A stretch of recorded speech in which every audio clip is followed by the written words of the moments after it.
मंती भाई अमर रहे, मंती भाई अमर रहे, मंती भाई अमर रहे। भारत माता की जय। गुरुवर जी का यह संदेश गुरुवर जी का यह संदेश दीप प्रज्वलन में अपनी सहभागिता निभाएं, माल्यार्पण करने की कृपा करेंगे।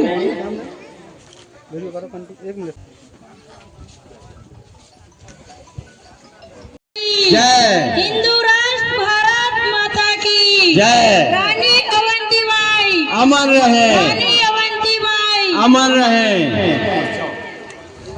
यहाँ उपस्थित हुए हैं, क्या हो रहा है यहाँ पे?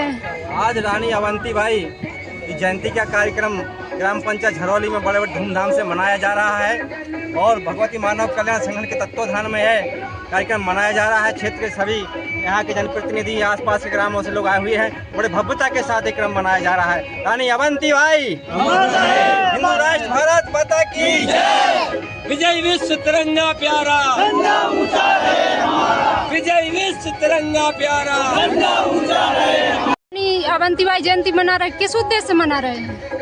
रानी अवंतीबाई लोधी समाज का गौरव है और हम लोग यह जयंती इसलिए मना रहे हैं कि समाज को एकत्रित कर और जो कुरीतियाँ समाज में फैली हुई हैं उनको दूर करने का काम करें, समाज को आगे बढ़ाएं। हमारे समाज में भी ऐसे कई योद्धा और ऐसी हमारी बच्चियां आगे उभर के आएँ जो रानी अवंतीबाई का अनुसरण कर अपना बलिदान देकर के समाज के उत्थान के लिए काम आए।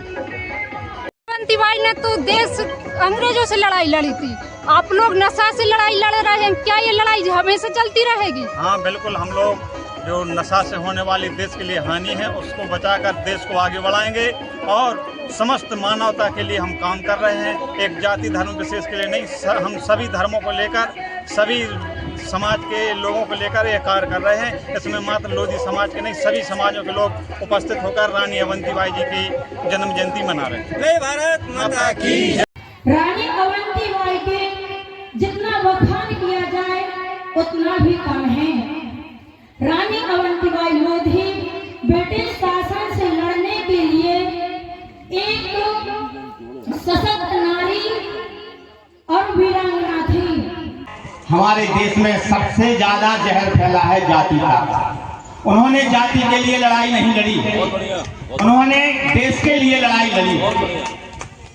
जैसे सरदार वल्लभ भाई पटेल, वो पटेल है लेकिन उन्होंने जाति के लिए लड़ाई नहीं लड़ी, वो देश के लिए लड़ी। और रानी अवंतीबाई ने भी अपनी आहुति दी, देश के लिए दी। और आज हम समझते यहाँ पर जितने भी लोग बैठे हैं, चाहे वो संगठन के हों, चाहे वो गांव के हों, ग्राम झरौली के, सभी से दोनों हाथ जोड़ करके यही निवेदन करते हैं, यदि देश को बचाना है तो ये जातिता जैसे जहर को खत्म करना होगा। जब तक हम ये जातिता पालेंगे तब तक देश। वीरांगना अवंतीबाई घुड़सवार, तलवार चलाना इसमें माहिर थी। जब वो बड़ी हुई तो उनका विवाह रामगढ़ के राजा लक्ष्मण सिंह के बेटे के साथ हुआ। लक्ष्मण सिंह के बाद जब राजपाट उनके लड़के ने संभाला, विक्रमादित्य ने, तो उनका स्वास्थ्य खराब होने के कारण उस राजपाट पर रानी अवंतीबाई का पूरा वर्चस्व रहा, उन्हें चलाया। लेकिन अंग्रेजों ने जो हमारे देश में घुसाए थे, उन्होंने यह कहकर कि यह अस्वस्थ है, राज्य चलाने की नहीं है, उन्होंने अपने वहां पे अधिकारी नियुक्त कर दिए, जिसके खिलाफ में रानी अवंतीबाई ने अपने हथियार उठाए और उनके खिलाफ लड़ा। धन है ऐसी भारत भूमि, इस भारत भूमि में वीरों का, महावीरों का जन्म हुआ है, देवी देवताओं का जन्म हुआ है। कोई भूमि नहीं है जहाँ पर भगवान का जन्म हुआ, वीरों का जन्म हुआ है। मात्र एक भारत भूमि है जहाँ पर भगवान का जन्म हुआ है और वीरों का जन्म हुआ है। तो हमारा निवेदन है सभी लोगों से,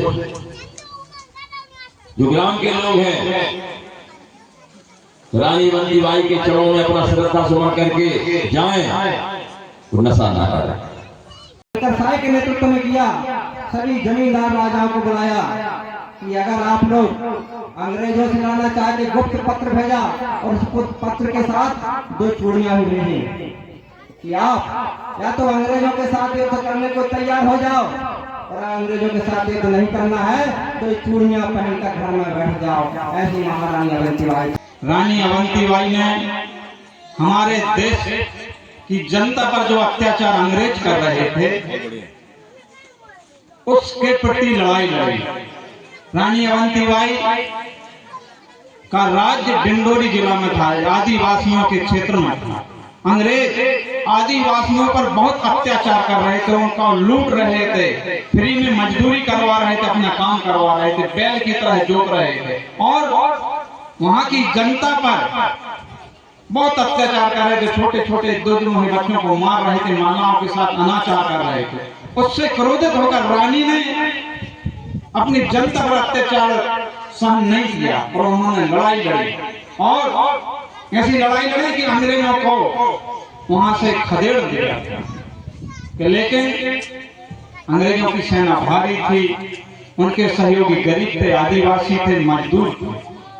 उन्होंने मजदूरों को साथ लेकर, आदिवासियों को साथ लेकर अंग्रेजों को बहुत छकाया, बहुत परेशान किया, लेकिन आखिरी में उनकी हार हुई। तो उन्होंने अपने देश के लिए प्राण दिए कि हमारी जनता खुश रहे। तो इसी प्रकार से आज भी हम उनको याद रखें कि हम खुश कैसे रहेंगे। अगर हम नशा करेंगे, शराब पिएंगे तो हमारे परिवार तबाह होंगे, हमारे परिवार की तरक्की रुक जाएगी, हम अपने बच्चों को पढ़ा नहीं पाएंगे, लिखा नहीं पाएंगे। इसलिए आप स्वतंत्र हैं लेकिन नशा के गुलाम है, तो नशा की गुलामी से छुटकारा पाने के लिए आज संकल्प लें कि हम नशा नहीं करेंगे। और रानी ने किसी जाति धर्म के लिए नहीं, अपनी प्रजा के लिए, प्रजा में सभी जाति धर्म की थी, उनके लिए लड़ाई लड़ी थी। कि यही हम लोग भी चाहते हैं कि आपकी तरक्की हो, आपके तरक्की के द्वार खुलें। या भगवती मानव कल्याण संगठन का भी लक्ष्य है कि पूरा समाज नशा मुक्त जीवन जिए और तरक्की के मार्ग में आगे बढ़े।